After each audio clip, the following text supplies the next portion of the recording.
নভেম্বরের শেষ ভাগে এসেও ডেঙ্গুর ভয়াবহতা, হাসপাতালে মশার উপদ্রব, সিটি কর্তৃপক্ষের উদাসীনতাকে দুষছেন ভুক্তভোগীরা।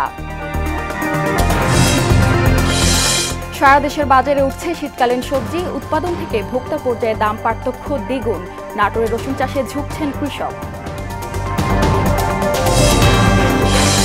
সাভার ও নরসিংদীর মহাসড়কগুলো যেন ময়লার ভাগাড়, শিল্প প্রতিষ্ঠান আর হাটবাজারের বর্জ্যে অতিষ্ঠ জনজীবন। এবং একটি ব্রিজের জন্য ৫৩ বছরের হাহাকার সিরাজগঞ্জের দুটি ইউনিয়নে, ভোগান্তিতে ৩০ গ্রামের মানুষ, আশ্বাসেই আটকে আছেন জনপ্রতিনিধিরা।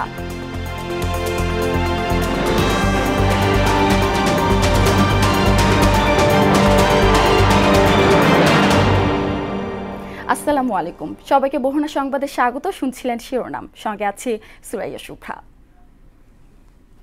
এবার বিস্তারিত। আওয়ামী ফ্যাসিবাদের পুনর্বাসন ঠেকাতে এবং শিক্ষা প্রতিষ্ঠানগুলোতে চলমান অস্থিরতা বন্ধে সপ্তাহব্যাপী ফ্যাসিবাদ বিরোধী সকল ছাত্র সংগঠনের সমন্বয়ে জাতীয় ছাত্র সংহতি সপ্তাহ পালনের ঘোষণা দিয়েছে বৈষম্য বিরোধী ছাত্র আন্দোলন। সোমবার রাতে রাজধানীর বাংলা মোটরে বৈষম্য বিরোধী ছাত্র আন্দোলন আয়োজিত অন্যান্য সকল ছাত্র সংগঠনের সঙ্গে জরুরি বৈঠক শেষে এই ঘোষণা দেন আহ্বায়ক হাসনাত আবদুল্লাহ। আওয়ামী লীগের লেসপন্সার দিয়ে পরবর্তী এই ফেসিবাদ এই 16 বছর ধরে বাংলাদেশের মানুষের অধিকার হরণ করেছে, তারা যদি ভেবে থাকে এই একই আওয়ামী প্রশাসন দিয়েই তারা একটি পরিশুদ্ধ বাংলাদেশ গঠন করবে, তাহলে এটি হচ্ছে এই অন্তর্বর্তীকালীন সরকারের রং মুভ। মাহবুবুর রহমান মোল্লা কলেজে একজন শিক্ষার্থীকে এমন কেউ পিটাচ্ছে যে যাকে কোনোভাবেই ছাত্র মনে হয় না। আগামী এক সপ্তাহ আমরা জাতীয় ছাত্র সংহতি সপ্তাহ ঘোষণা করছি। প্রতিদিনই হাসপাতালে ভর্তি হচ্ছে ডেঙ্গু আক্রান্ত রোগী, বাড়ছে মৃত্যু ও নতুন সংক্রমণের সংখ্যা। এদিকে হাসপাতালগুলোতে ভর্তি হওয়া রোগীর স্বজনরা জানান খোদ হাসপাতালেই মশার উৎপাতের কথা। এ নিয়ে শঙ্কায় আছেন তারা, আর এজন্য আশেপাশের ভবন মালিক ও সিটি কর্তৃপক্ষের উদাসীনতাকে দায়ী করলেন ডিএনসিসি হাসপাতালের অ্যাডমিন অফিসার। সুরাইয়া মুন্নির রিপোর্ট। সাধারণত শীত এলেই কমে যায় ডেঙ্গুর প্রভাব, তবে এবছর নভেম্বরের একেবারে শেষ ভাগে এসেও অনুকূলে নেই ডেঙ্গু পরিস্থিতি। হাসপাতালে প্রতিদিন নতুন রোগী আসছে ১,০০০-এর কম বেশি, মৃত্যুর সংখ্যাও গড়ে ১০ জন। প্লাটিলেট কমে যাওয়া সহ নানান জটিল উপসর্গের কথা জানান আক্রান্তরা। পেটে এবং ফুসফুসে পানি চলে আসছিল, তারপর হচ্ছে প্লাটিলেট কমে যাচ্ছিল এবং প্রেশার ফল করছিল। তো ১২,০০০ প্লাটিলেট কমে যাওয়াতে এখানে ভর্তি হয়েছি। ১৫,০০০ প্লাটিনাম ছিল, তারপরে টেস্ট করার পর ৭,০০০ এসব। অভিযোগ আছে হাসপাতালের পরিবেশ নিয়েও। বেশিরভাগ হাসপাতালে মশার উপদ্রব, ফলে চিকিৎসা নিতে এসেও আতঙ্কে থাকেন রোগী এবং তাদের স্বজনরা। এক্ষেত্রে হাসপাতাল কর্তৃপক্ষের অবহেলা দেখছেন তারা। রোগী হয়তো নাইলে আমরা মশারির তলে হয়তো কোনো রকম রাখলাম, কিন্তু রোগীর বাইরে যে থাকে, যারা রোগীর সাথে লোকজন থাকে, তাদের তো কামড়াচ্ছে। এমনকি ওয়াশরুমে বিভিন্ন চিপা প্রচুর পরিমাণ মশা আছে, যে অনেক মশা মাছে, এটা অনেক সমস্যাই করতেছে। এটা কিছু করার নেই আমাদের এইভাবে থাকতে হইতেছে। আমাদের তার কোনো নিরাপত্তার কোনো ব্যবস্থা করে নেই। মশার উপদ্রবের কথা স্বীকার করে এর দায় সিটি কর্পোরেশনের উপর চাপান ডিএনসিসি হাসপাতালের এই কর্মকর্তা। আমাদের হাসপাতালের ভেতরে যে অংশটুকু রয়েছে, সেখানে আমরা আমাদের যারা কর্মী রয়েছে তাদেরকে আমরা কাজে লাগাচ্ছি, কিন্তু আমাদের হাসপাতালের ঠিক পাশে যে বিল্ডিংগুলো রয়েছে সেখানের অবস্থা যেরকম, সেই জায়গাটা থেকে যদি আমরা পরিষ্কার না করতে পারি, সেই মশাগুলো তো আমাদের হাসপাতালের মধ্যে চলে আসছে। তো এই জায়গার দায়গুলো যাদের নেয়ার কথা, তাদের তো আমরা সেরকমভাবে দেখছি না যে তারা এতটা সচেতন হয়েছে বা তারা এতটা অ্যাক্টিভ রয়েছে। ডেঙ্গু বিস্তার রোধে জনসচেতনতা সহ আক্রান্তদের দ্রুত চিকিৎসকের শরণাপন্ন হওয়ার পরামর্শ দেন তিনি। চিকিৎসকের ভূমিকা রয়েছে, তার চেয়ে অনেক বেশি ভূমিকা পরিবার বা সমাজের বা আমাদের যারা পরিষ্কার পরিচ্ছন্নতা কর্মী রয়েছে তাদের। সুরাইয়া মুন্নি, মোহনা সংবাদ, ঢাকা। কর্পোরেশনের সারা দেশের মতো নরসিংদীর বাজারে উঠছে শীতকালীন সবজি, তবে কৃষক থেকে খুচরা পর্যায়ে যেতেই দাম পার্থক্য হচ্ছে দ্বিগুণ। উৎপাদন পর্যায়ে একটি লাউ বিক্রি হচ্ছে ৩০ টাকায়, যদিও বাজারে তার দাম ৬০ থেকে ৭০ টাকার মধ্যে। একই অবস্থা ফুলকপি ও শিমের দামেও। বাংলাদেশ থেকে যে সবজি রপ্তানি হয় তার মধ্যে শতকরা ৫০% নরসিংদীর সবজি। এতে যেমন দেশের অর্থনীতির উন্নতি হচ্ছে, অন্যদিকে নরসিংদীর কৃষকরা লাভবান হচ্ছে।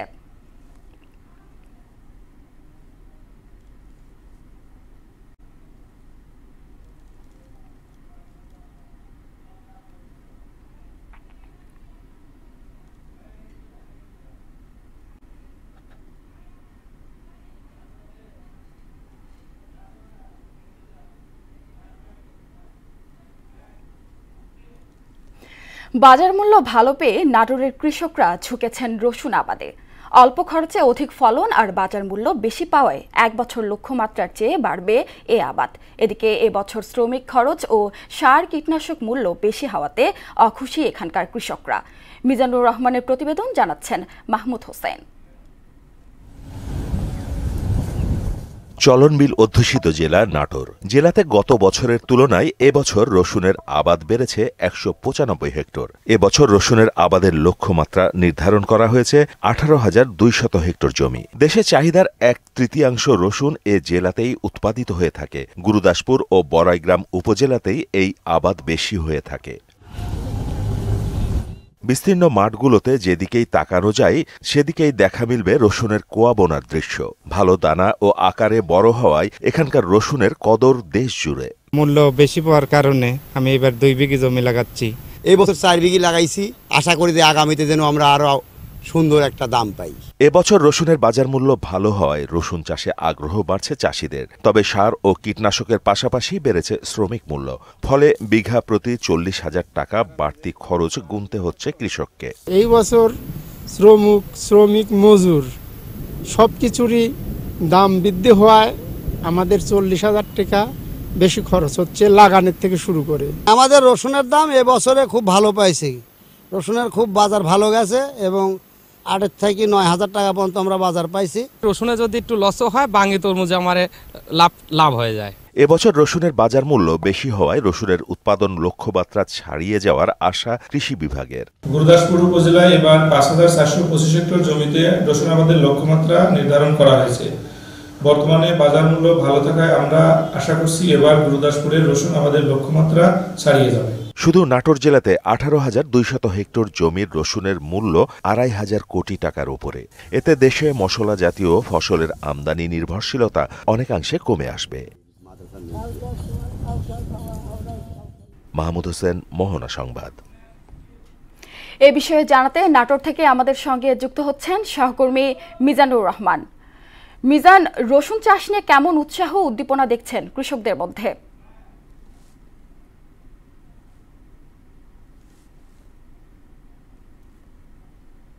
নাটোর জেলা গুরুদাসপুর চলনবিল অধ্যুষিত এই বিলে আমি এই মুহূর্তে দাঁড়িয়ে যাচ্ছি। এই বিলে কিন্তু নাটোর জেলার সারা দেশের চাহিদার 1/3 রসুন কিন্তু নাটোর জেলাতে হয়ে থাকে। নাটোর জেলার 2টি উপজেলা গুরুদাসপুর এবং বড়াইগ্রাম, এই 2 উপজেলাতে রসুন উৎপাদন বেশি হয়ে থাকে। আমি এখন এই মুহূর্তে দাঁড়িয়ে আছি নাটোরের গুরুদাসপুর উপজেলা পাঁচশিশা কান্টেগালি বিলে। এই বিলে এখন মাঠ জুড়ে শুধু রসুন আর রসুন, বিস্তীর্ণ মাঠ জুড়ে কিন্তু রসুন প্রায় 1/3 রসুন কিন্তু রোপণ করার কাজ শেষ হয়েছে।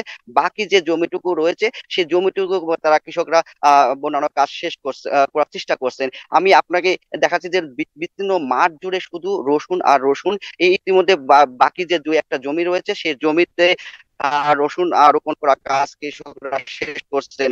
আপনাকে আরেকটা বিষয় অবগত করে রাখতে চাই যে গত বছরের তুলনায় এই বছরে কৃষকরা কিন্তু রসুন আবাদের দিকে বেশি ঝুঁকে পড়েছে। কারণ অন্যান্য রবি শস্য যেমন রাই, সরিষা, ভুট্টা, এইদিকে এই রবি শস্যের মূল্য কম পাওয়া, রসুনের বাজার মূল্য বেশি হওয়ার কারণে কৃষকরা এই রসুন আবাদের দিকে বেশি ঝুঁকে পড়েছে।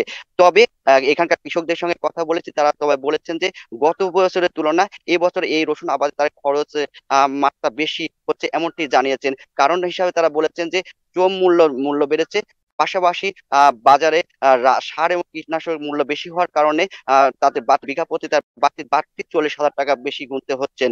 আর এই নাটোরের কৃষি কর্মকর্তার সঙ্গে কথা বলেছি, তিনি আমাকে এমনটি জানিয়েছেন যে নাটোর জেলাতে 18,200 হেক্টর জমিতে রসুন লক্ষ্যমাত্রা নির্ধারণ করা হয়েছে। এই লক্ষ্যমাত্রা যদি অর্জিত হয় তাহলে নাটোর জেলা থেকেই 2,500 কোটি টাকার মতো রসুনের উৎপাদন আয় হবে বলে এমনটি জানিয়েছেন। তারা আমাকে আরো জানিয়েছেন যে এই লক্ষ্যমাত্রা নির্ধারণের চেয়ে বেশি উৎপাদন হতে পারে এমনটি জানিয়েছেন তারা। আরো এর কারণ হিসাবে বাজার মূল্য বেশি, পাশাপাশি কৃষকরা লাভবান হয়েছে। এই কারণে কৃষকের এই রসুনের লক্ষ্যমাত্রা বাড়বে বলে এমনটি আমাকে জানিয়েছিলেন। এই ছিল নাটোরের রসুন আবাদের সর্বশেষ তথ্য। জি মিজান, আপনাকে ধন্যবাদ। রাস্তার দুই পাশে ময়লা আবর্জনার স্তূপের সাথে দেশের মানুষ বেশ পরিচিত। সাভার ও নরসিংদী জেলার বিভিন্ন স্থানে দেখা মিলছে এমন ময়লার ভাগাড়ের। বিষয়টি এমন যে স্থানীয় হাটবাজার, পাড়া মহল্লা, এমনকি শিল্প প্রতিষ্ঠানের বর্জ্য ফেলার স্থান যেন মহাসড়কগুলো। নরসিংদী ও সাভার প্রতিনিধির প্রতিবেদন, জানাচ্ছেন বুসরাত জাহান। সাভার উপজেলায় মহাসড়ক সহ নানা জায়গায় ময়লা আবর্জনা ফেলে বড় বড় স্তূপ বানানো হয়েছে, ফলে দম বন্ধ অবস্থায় পড়তে হয় যাতায়াতকারীদের। এছাড়া এ পথ দিয়েই শ্রদ্ধা নিবেদনের জন্য দেশি বিদেশিদের আসতে হয় জাতীয় স্মৃতিসৌধে। এতে চোখের সামনে ময়লার স্তূপে ক্ষুণ্ণ হচ্ছে দেশের সম্মান। অভিযোগ জানানোর পরও কোনো সমাধান না হয় এলাকাবাসীর মনে সৃষ্টি হয়েছে চাপাক্ষোভ। কিন্তু পৌর আবর্জনা পরিষ্কারকারী বললেন ভিন্ন কথা। নির্দিষ্ট স্থানে না ফেলে যে রাস্তা সাইডে ফেলানো হচ্ছে, এটা অপরিচ্ছন্নতা খারাপ হয় না। পৌরসভার জায়গা নাই বিধায় এনে ফেলাইতেছে।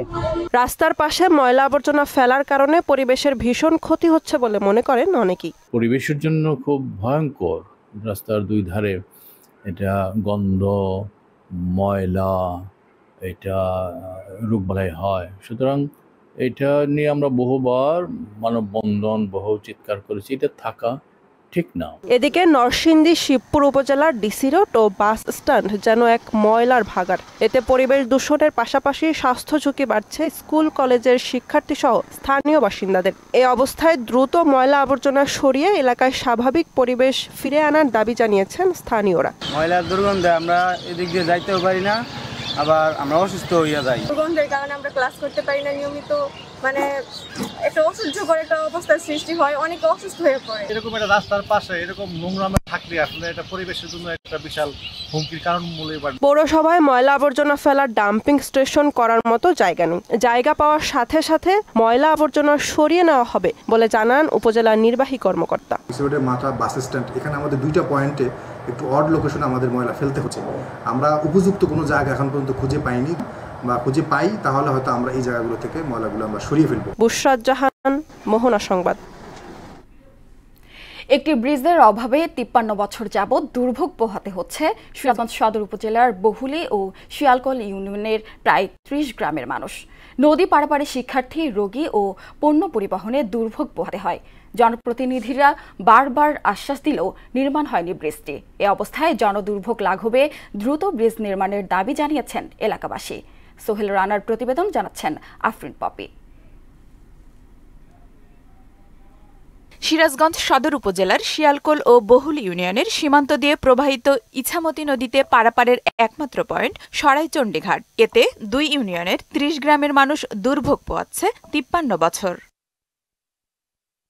নদীতে যখন পানি কমে যায় তখন গ্রামবাসী সাঁকো নির্মাণ করে জীবনের ঝুঁকি নিয়ে পার হয়। আবার বর্ষায় যখন সেই সাঁকো তলিয়ে যায় তখন পারাপারে পোহাতে হয় চরম দুর্ভোগ। প্রত্যেকটি গ্রামের যে নিত্য নৈমিত্তিক যে কাজগুলো, সবগুলো কাজ নদী এপারে এসে করতে হয়। তো আমাদের এখানে ব্রিজ না থাকার কারণে আমাদের এই কাজগুলো আসলে কঠিন হয়ে পড়ে। পূর্ব পাশের 30টা গ্রাম আছে, সবগুলাই এখানে পড়াশোনা করে।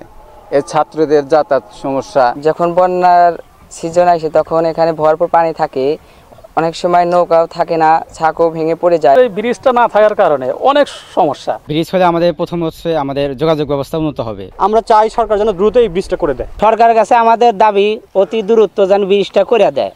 জনস্বার্থে ব্রিজটি নির্মাণের ব্যাপারে ঊর্ধ্বতন কর্তৃপক্ষকে দ্রুত অবহিত করা হবে জানিয়েছেন এলজিইডি কর্মকর্তা।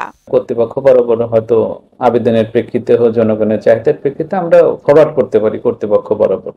তারা যাচাই বাছাই করে করে যদি সুযোগ থাকে হয়তো ইনিশিয়েটিভ নিতে পারে। আর জনদুর্ভোগ কমাতে সরকার দ্রুত ব্রিজটি নির্মাণ করবেন এমন প্রত্যাশা এলাকাবাসীর। আফরিন পপি, মোহনা সংবাদ। নরসিংদীর বাজার পরিস্থিতি জানবো সহকর্মী মাহবুবুর রহমানের কাছ থেকে। মাহবুব, নরসিংদীর বাজার পরিস্থিতি কেমন দেখছেন? দাম নিয়ে সাধারণ ক্রেতারা কি বলছেন?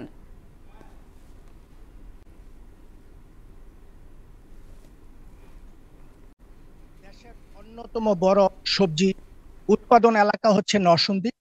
নরসিংদীতে সবচেয়ে বেশি সবজি চাষ হচ্ছে শিবপুর, বেলাবর, মনোহরদী, রায়পুর উপজেলা।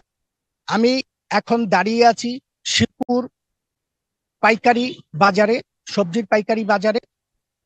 আমি এই সবজির বাজার সকাল 6টায় শুরু হয় 9টার মধ্যে শেষ হয়ে যায়। সপ্তাহে 2 দিন বসে, শুক্রবার এবং মঙ্গলবার। আমি নরসিংদী জেলা কৃষি কর্মকর্তা আজিজুর রহমানের সাথে কথা বলেছি। তিনি আমাকে জানিয়েছেন নরসিংদীতে এই বছর 10,500 হেক্টর জমিতে শীতকালীন সবজি আবাদ হয়েছে। এর মধ্যে 2,000 হেক্টর জমিতে অগ্রিম জাতের সবজি আবাদ হয়েছে। নরসিংদীর বাজারগুলোতে শীতকালীন সবজি উঠতে শুরু করেছে। আমি এখন আপনাকে যদি একটু দেখাই যে বাজার প্রায় শেষ প্রান্তে। এই বাজারে আজকে লাল শাক, পুঁই শাক, মূলার শাক, মূলা, ফুলকপি, লাউ সহ নানান জাতের সবজি উঠেছে। এই সবজি কৃষকরা বিক্রি করেছে। কৃষকের সাথে আমি কথা বলেছি। কৃষক আমাকে জানিয়েছে লাল শাক বিক্রি করেছে আজকে 15 টাকা কেজি, লাল শাক 15 টাকা কেজি। এইভাবে কৃষক বলতেছে প্রতিটা সবজি তারা আজকে কম দামে বিক্রি করেছে, কিন্তু যাদের কাছে বিক্রি করেছে তারা পাইকাররা আবার খুচরা ব্যবসায়ীর কাছে নিয়ে বিক্রি করছে। এইভাবে হাত বদলের কারণেই চড়া দামে আবার ভোক্তাদের সবজি ক্রয় করতে হচ্ছে। আপনাকে আরেকটা বিষয় আপনাকে জানিয়ে রাখছি, সেটা হচ্ছে নরসিংদীর সবজি 70% ঢাকা সহ দেশের সারা দেশেই চাহিদা পূরণ করতেছে। হ্যাঁ, পূরণ করতেছে। নরসিংদীর কৃষকরা আমাকে জানিয়েছে তারা যদি সরাসরি ভোক্তার কাছে উৎপাদিত পণ্য বিক্রি করতে পারত তাহলে কৃষক ও ভোক্তা উভয় লাভবান হতো। এই ছিল নরসিংদী থেকে সবজি নিয়ে সর্বশেষ। সম্মিলিত সনাতনী জাগরণ জোটের মুখপাত্র ইসকন নেতা চিন্ময় কৃষ্ণ দাসকে গ্রেপ্তারের প্রতিবাদে দেশের বিভিন্ন স্থানে বিক্ষোভ ও সড়ক অবরোধ করেছে সনাতনী ধর্মাবলম্বীরা। সোমবার রাতে নারায়ণগঞ্জের আখড়া থেকে চাষারা মোড় পর্যন্ত বিক্ষোভ মিছিল এবং সড়ক অবরোধ করা হয়। বন্দরনগরে চট্টগ্রামেও ইসকন নেতা গ্রেপ্তারের প্রতিবাদে চেরাগি পাহাড়ের মোড়ে সনাতনীদের বিক্ষোভ মিছিল হয়েছে। প্রতিবাদ ও বিক্ষোভ মিছিল হয়েছে নাটোরেও। কর্মসূচি থেকে চিন্ময় দেশের মুক্তির দাবি জানানো হয়। দ্রুত মুক্তি না দিলে কঠোর আন্দোলন হুঁশিয়ারি দেন বক্তারা। দেশের বাইরের খবর। সাবেক প্রধানমন্ত্রী ও পিটিআই এর প্রতিষ্ঠাতা ইমরান খানের মুক্তির দাবিতে বিক্ষোভে উত্তাল পাকিস্তান। সোমবার দলের সমর্থকরা দেশের বিভিন্ন অঞ্চল থেকে রাজধানী ইসলামাবাদে জড়ো হওয়ার চেষ্টা করলে পুলিশের সঙ্গে ব্যাপক সংঘর্ষ হয়। এ সময় অন্তত 4,000 পিটিআই সমর্থককে গ্রেপ্তার করে পুলিশ। দর্শক, এ পর্যায়ে সবাইকে আমন্ত্রণ জানাচ্ছি সংবাদপত্রের পর্যালোচনা ভিত্তিক পত্রিকার চোখে দেশ অনুষ্ঠানে।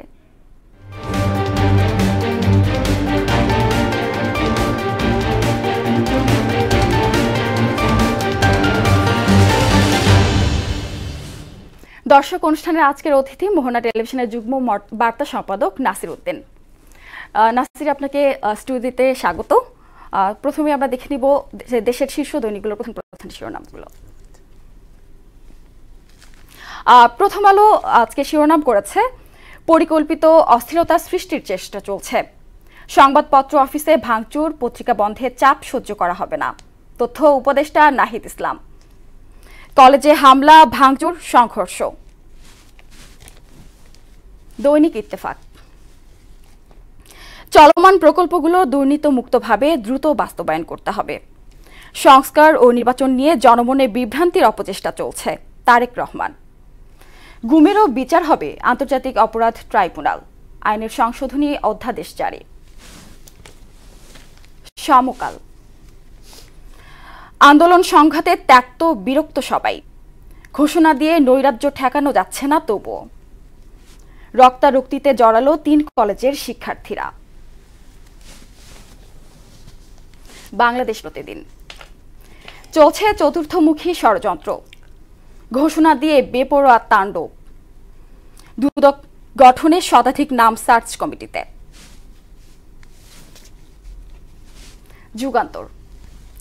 রাজধানী যেন এখন দাবির শহর। ব্যাটারি চালিত রিকশা আপাতত চলবে। হাইকোর্টের আদেশে 1 মাসের স্থিতাবস্থা। জাতীয় ছাত্র সংহতি সপ্তাহ ঘোষণা। বৈষম্য বিরোধী ছাত্র আন্দোলনের আওয়ামী লীগের বিরুদ্ধে জিরো টলারেন্স। বণিক বার্তা। সরকারি গুদামে প্রায় 8.25 লাখ টনে নেমে এসেছে চালের মজুদ। হিলিতে বেড়েছে আলুর দাম, রফতানি স্লট বুকিং বন্ধ রেখেছে Paschimbanga. The daily star, mindless mayhem. Students to launch a party by next Feb. Press freedom faces serious attack. Noab. এতক্ষণ আমরা দেখছিলাম শিরোনামগুলো। আমাদের যেটা গতকাল রবিবার থেকে শুরু করে বেশ কয়েকদিন ধরে আমরা যেটা দেখছি আমাদের আলোচনার ইস্যু, যে 3 কলেজের যে রক্তারক্তি, 3 কলেজের যে পাল্টাপাল্টি যে সংঘর্ষ, আমরা একটু এই বিষয়টা নিয়ে আলোচনা করব। যে সোহরাওয়ার্দী কলেজ এবং যে কবি নজরুল, এনারা তো একরকম আসলে ঘোষণা দিয়েই হামলা চালায়। তো একরকম ঘোষণা দেওয়ার পর যে হামলাটা চালায়, এখানে কি আসলে মানে প্রশাসনের কোনো দায়ী ছিল কিনা? হ্যাঁ, আসলে দুটি ঘটনার ক্ষেত্রে, বিশেষ করে যখন মোল্লা কলেজ যখন হামলা চালালো কবি নজরুল এবং সোহরাওয়ার্দীর উপরে, সেদিন থেকেই তারা মেগা মানডে একটা কর্মসূচি ঘোষণা করেছে। তার মানে দাঁড়াচ্ছে যে বোঝা যাচ্ছিল যে সোমবারে দিনভর বিভিন্ন ধরনের অরাজকতা কিংবা এরকম সংঘর্ষ, পাল্টাপাল্টি, ধাওয়া পাল্টা দেওয়া হওয়ার শঙ্কা থাকেই।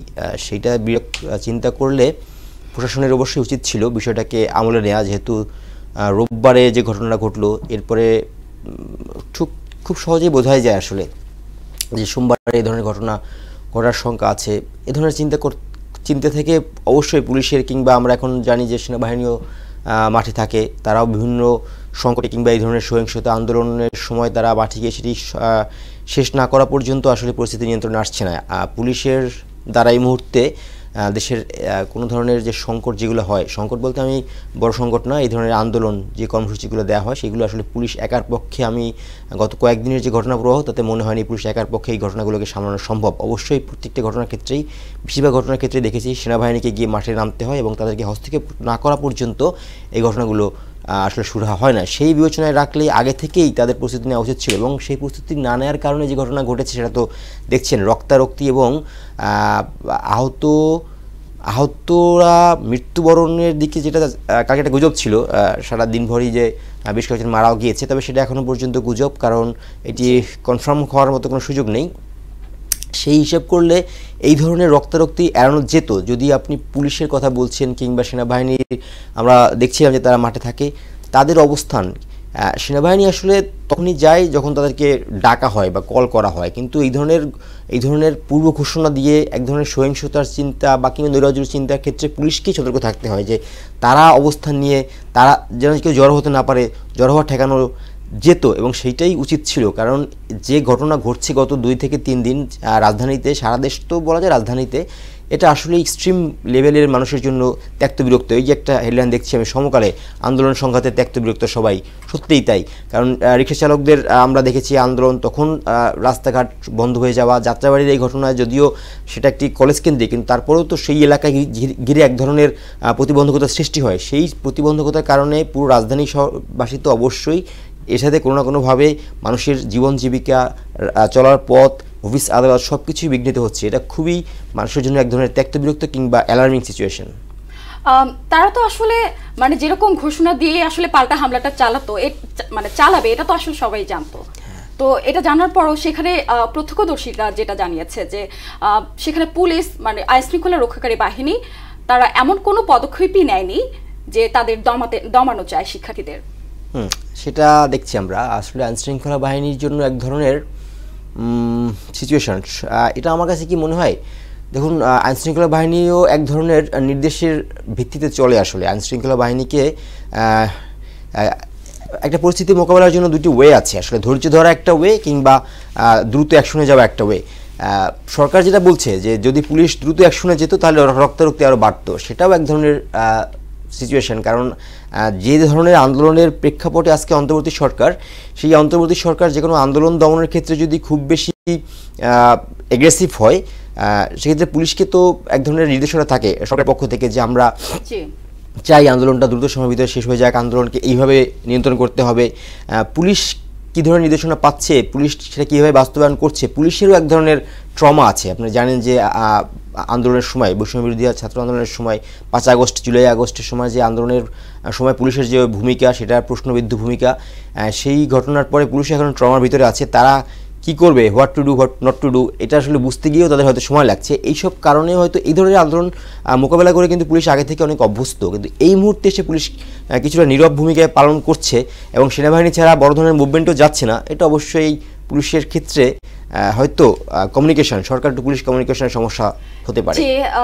আপনাকে অসংখ্য ধন্যবাদ এতক্ষণ স্টুডিওতে সময় দেওয়ার জন্য। শেষ করব মোহনা সংবাদ, যাবার আগে শিরোনামগুলো আরও একবার।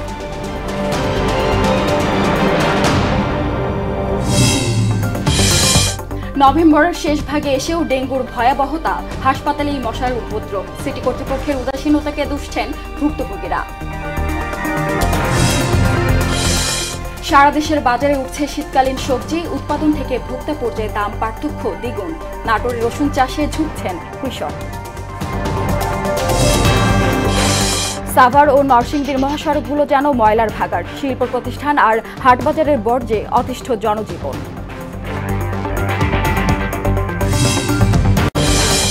এবং একটি ব্রিজের জন্য 53 বছরের হাহাকার সিরাজগঞ্জের 2টি ইউনিয়নে, ভোগান্তিতে 30 গ্রামের মানুষ, আশ্বাসে আটকে আছেন জনপ্রতিনিধিরা।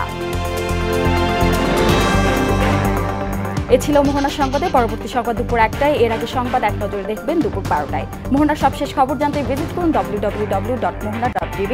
সংবাদ দেখতে পারেন ফেসবুক, ইউটিউবে। এতক্ষণ সঙ্গে থাকার জন্য ধন্যবাদ।